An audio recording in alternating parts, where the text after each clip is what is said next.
పుత్తడి బొమ్మకు పుస్తెలు కడుతూ పురుషుడి మునివేళ్ళు పచ్చని నడపై వెచ్చగా రాసను చిలిపి రహస్యాలు.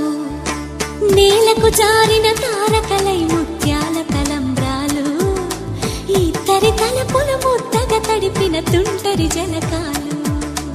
అందాల జంట అందరి కంటికి విందులు చేసి